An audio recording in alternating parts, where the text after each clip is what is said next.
found a handful of documents were filed in the wrong place. We immediately turned them over to the archives of the Justice Department. We're fully cooperating and looking forward to getting this resolved quickly. I think you're going to find there's nothing there. I have no regrets. I'm following what the lawyers have told me they want me to do. No regrets. You've got a special counsel looking into this. You have, for 68 days, not said anything of substance about this, and yet you have really no regrets. Even Sinatra had a few, too few to mention. Let's turn all of our political attention, because there's a number of things to talk about in the scope of this, plus a couple of folks that may be entering the presidential fray for 2024 with Professor Dave Duilio, Director of the Center for Civic Engagement at Oakland University. Professor Duilio, good afternoon. Good afternoon, Guy. Thanks for having me. So there's a lot going on. This has kind of derailed the momentum that President Biden seemed to have coming out of the midterms, and yet he has, in his words, no regrets. How do you think that plays with John Q. Public when they see an awful lot of chaos in the wake of this and not a lot of answers?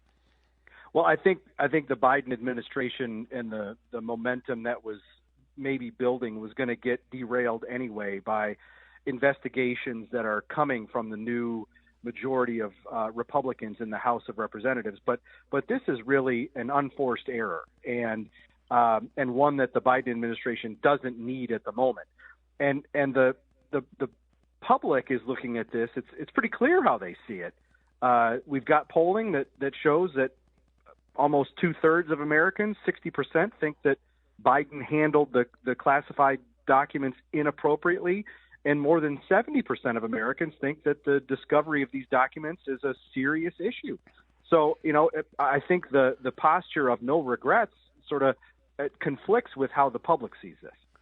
Well, and the term tone deaf comes immediately to mind. I mean, and I guess, it was, he truly appeared just not to understand why the media keeps asking him questions.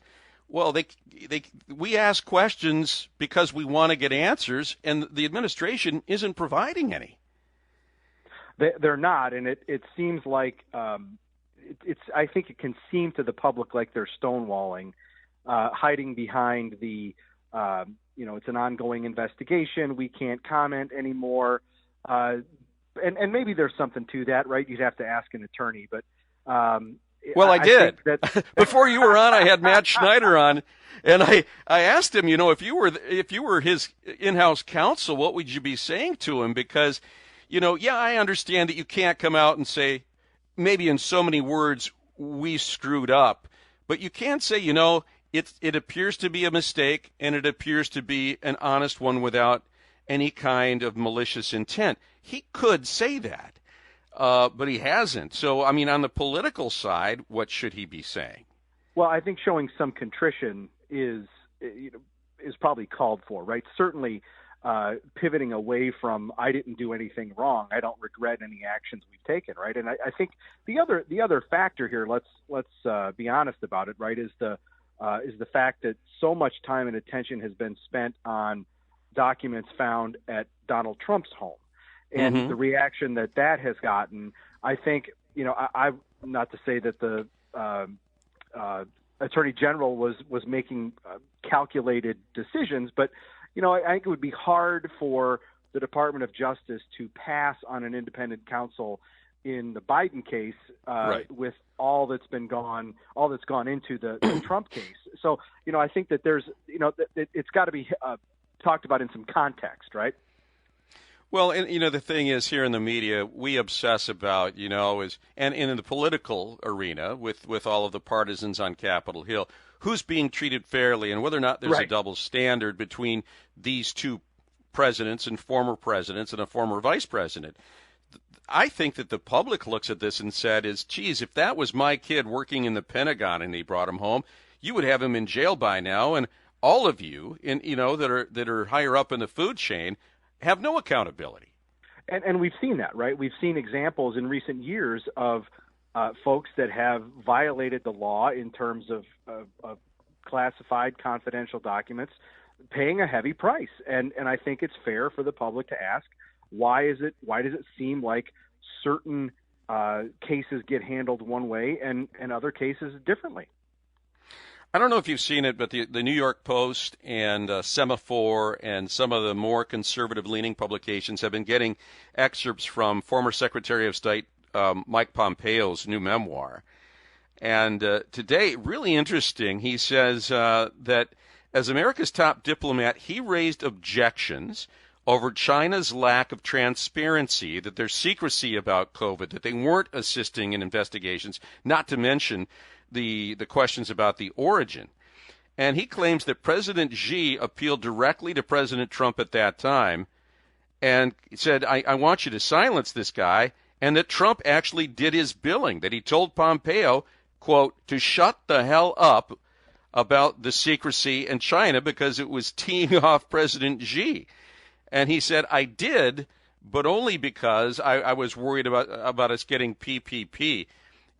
We have seen a number of arrows bounce off of Donald Trump. Might that one stick? I think it, in large part, depends on how Trump explains it. He's going to come back at some point in a more public way, and I think he's going to be confronted with this and other issues. That it's going to be absolutely fascinating to see how he re-enters public life and from a political campaign perspective, right? And there's no doubt, right, that Mr. Pompeo has signaled that he's thinking about running for president. I mean, it's almost a foregone conclusion when you write a book, you're running for president. So I think that's certainly on the table, and he's trying to build his case and build his campaign from the ground up. Past tell-alls, whether it was Bolton's or others that have come out have talked to other journalists, have said, that Trump was erratic, that he didn't understand things, that he didn't listen to all sides.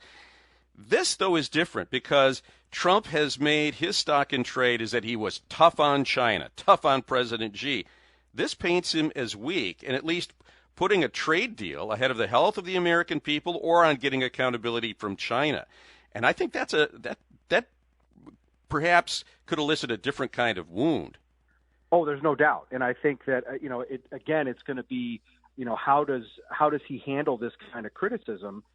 Because he, for many years, he hasn't had his closest allies, and Pompeo was one of them at a time, sort of coming after him. And he's going to have a target on his back as this 2024 GOP primary keeps going. Yeah, the gloves dropped for Mike Pompeo yesterday. Nikki Haley, speaking with Fox News, had this to say yesterday, cut 7. When you're looking at a run for president, you look at two things. You first look at, does the current situation push for new leadership? The second question is, am I that person that could be that new leader? Yes, we need to go in a new direction. And can I be that leader? Yes, I think I can be that leader. When she says new direction, I assume she's speaking about Biden, but I also surmise she's talking about Donald Trump. So it certainly sounds like she's going. Does she have the stuff you take to counterpunch against Donald Trump? Because he will come after both of them with both barrels. He certainly will. And you just add them to the list of folks that he's going to have to come at with both barrels as 24 continues to develop. But I think that Nikki Haley's got a great case to make. I think she's a quality candidate, right? She's done a lot in her career, but in the last few years, she's been maybe under the radar a bit, building relationships, building a case that she may now be ready to make to the American people. And as far as I know, I don't think she's ever lost an election. She's bankable. Absolutely, yes. Yeah. All right. David Dulio, you have a great weekend. Thanks for stopping by. We appreciate it. Thanks, Guy. Appreciate it. When we come back, it was supposed to be a done deal, what appeared to be a lucrative deal to get physical and mental health services into a local high school. It was nixed last night. Why? We'll get the latest just ahead on News Talk 760.